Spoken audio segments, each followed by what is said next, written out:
نحمده ونصلي على رسوله الكريم اما بعد فاعوذ بالله من الشيطان الرجيم بسم الله الرحمن الرحيم اللهم صل على سيدنا ومولانا محمد وعلى آل سيدنا ومولانا محمد وبارك وسلم عليه صلاة وسلام عليك يا رسول الله صلی اللہ تعالی علیہ وآلہ وسلم۔ معزز ناظرین و سامعین، السلام علیکم ورحمۃ اللہ وبرکاتہ۔ رجب المرجب کا مبارک مہینہ ہے۔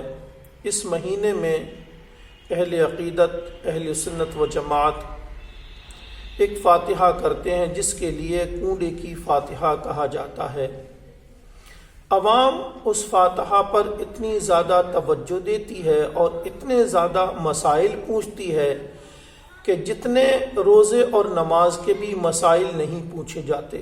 مثال کے طور پر اب سے کچھ عرصہ پہلے تک یہ فاتحہ صرف 22 رجب المرجب ہی کو ہوا کرتی تھی۔ کچھ وقت سے اب یہ فاتحہ علماء کرام نے بتایا کہ حضرت امام جعفر صادق رضی اللہ تعالی عنہ کا جو وصال ہے وہ 15 رجب المرجب کا ہے، لہٰذا 15 رجب المرجب میں یہ فاتحہ ہونا چاہیے۔ تو عوام اب یہ بات اکثر و بیشتر پوچھتے رہتے ہیں کہ یہ فاتحہ 15 رجب کو ہونا چاہیے یا 22 رجب کو ہونا چاہیے۔ تو جان لینا چاہیے کہ فاتحہ ایک ایصال ثواب ہے، مستحب عمل ہے، اس کے لیے جب چاہیں کر سکتے ہیں، مگر جو حضرت امام جعفر صادق رضی اللہ تعالیٰ عنہ کا وصال ہے وہ واقعی 15 رجب المرجب ہی کا ہے، تو بہتر یہ ہے کہ 15 رجب المرجب کو فاتحہ کر لیں، اور اگر 20 میں بھی کریں گے تب بھی کوئی حرج نہیں ہے۔ 15 اور 22 رجب کے علاوہ بھی کسی بھی تاریخ میں ایصال ثواب کریں گے، چاہے کوڈے کی فاتحہ کریں گے، کچھ حرج نہیں ہے، جب کریں گے وہ فاتحہ ہو جائے گی۔ دوسری ایک بات عوام یہ پوچھتی ہے کہ یہ جو کوڈے کی فاتحہ ہوتی ہے بہت سی جگہ صرف پوری پر ہوتی ہے، بہت سی جگہ کھیر اور پوری پر ہوتی ہے، تو یہ معلوم کرتے ہیں کہ کیا یہ خاص ہے اسی پر ہونا چاہیے؟ تو جان لینا چاہیے کہ فاتحہ کے لیے کوئی خاص نہیں ہے، چاہے کھیر پر کریں، چاہے پوری پر کریں، چاہے کھانے پر کریں، چاہے دیگر تبرکات پر کریں، چاہے صرف پانی پر کریں، چاہے بغیر پانی کے ہی صرف جو کچھ پڑھیں وہ پڑھ کر ایصال ثواب کر دیں۔ کوئی لازم اور ضروری نہیں ہے کہ کسی خاص چیز پر ہی فاتحہ ہونا چاہیے۔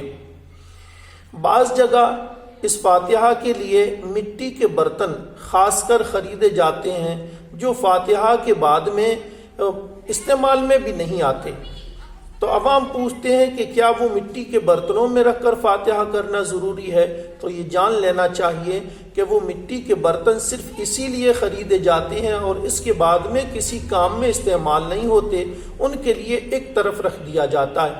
تو بہتر یہ ہے کہ ان کے لیے نہ خریدیں کہ وہ فضول خرچی ہے۔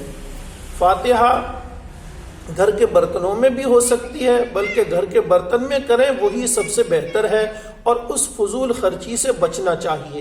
جو مٹی کے برتن جس کے لیے کنڈے وغیرہ کہا جاتا ہے وہ صرف اسی فاتحہ کے لیے استعمال کے لیے خریدے جاتے ہیں جو بعد میں بھی استعمال میں نہیں آتے، تو ان کے لیے نہ خریدیں بلکہ وہ پیسہ کسی غریب کے لیے دے دیں یا کچھ اور بھلائی والے کام میں خرچ کر دیں۔ عوام ان مسائل کو، ان باتوں کو، ان مسائل، اس کے لیے مسائل بھی کیا کہا جائے، ان باتوں کو اتنی باریکی سے، اتنی توجہ سے پوچھتی ہے کہ جتنی توجہ اور باریکی سے نماز اور روزے کے بھی مسائل نہیں پوچھے جاتے۔ اللہ تبارک و تعالی اس قوم کے لیے اچھی سمجھ عطا فرمائے، اور جس طریقے سے یہ قوم نیاز فاتحہ کے مسائل اتنی باریکی اور دلچسپی سے معلوم کرتی ہے، کاش یہ قوم نماز اور روزے کے مسائل بھی اسی طریقے سے اتنی دلچسپی سے اور باریکی سے معلوم کرنے کی کوشش کرے۔ کو معلوم یہ کرنا چاہیے، جبکہ یہ معلوم کرنے کے مسئلے ہی نہیں ہیں۔ ایک جگہ پر فاتحہ کرنا، وہیں کھانا کھانا، کہیں بھی کھلائیں گے، کہیں بھی فاتحہ کریں گے، فاتحہ ہو جائے گی۔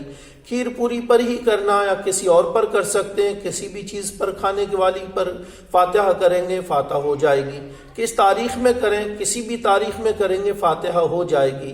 پوچھنا یہ چاہیے کہ بے نمازی اگر فاتحہ کرے گا تو اس کے اس تحفے سے صاحب فاتحہ کے لیے خوشی ہوگی کہ نہیں ہوگی؟ صاحب فاتحہ بے نمازی کی فاتحہ کو قبول بھی فرمائیں گے کہ اس کے لیے ان کے لیے یہ بے نمازی کا تحفہ ناپسند ہوگا۔ تو جان لیجئے کہ بے نمازی کے لیے حضور صلی اللہ تعالیٰ علیہ وآلہ وسلم نے، صحابہ کرام نے، بزرگان دین نے سخت ناپسند فرمایا۔ تو سب سے پہلے کوشش کریں کہ آپ نمازی بنیں، نماز کے مسائل پوچھیں، یہ لازم اور ضروری ہے۔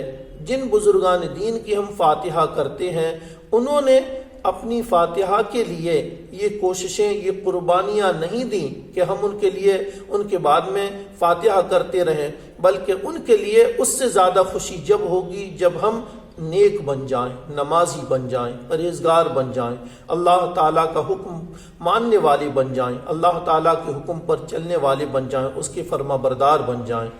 تو فاتحہ جیسے بھی کریں گے، جب بھی کریں گے ہو جائے گی، اتنی باریکی سے پوچھنے والی بات نہیں ہے، اتنے پریشان ہونے والی بات نہیں ہے۔ پریشان ہونے والی بات یہ ہے کہ نماز نہ پڑھنا، نماز کے ایسے مسائل کو نہیں جان پانا کہ جن کا جاننا لازم اور ضروری ہے۔ تو نماز کی طرف، روزے کی طرف، ان کے ضروری مسائل کی طرف توجہ دیجیے۔ یہ کام ایسے ہیں جو مستحب ہیں، جس طریقے سے بھی کریں گے وہ کام ہو جائیں گے۔ اللہ تبارک و تعالی ہم سب کے لیے قرآن و سنت کے مطابق علم سیکھنے، اس پر عمل کرنے کی توفیق عطا فرمائے۔ آمین برحمتک یا ارحم الراحمین۔ السلام علیکم ورحمۃ اللہ وبرکاتہ۔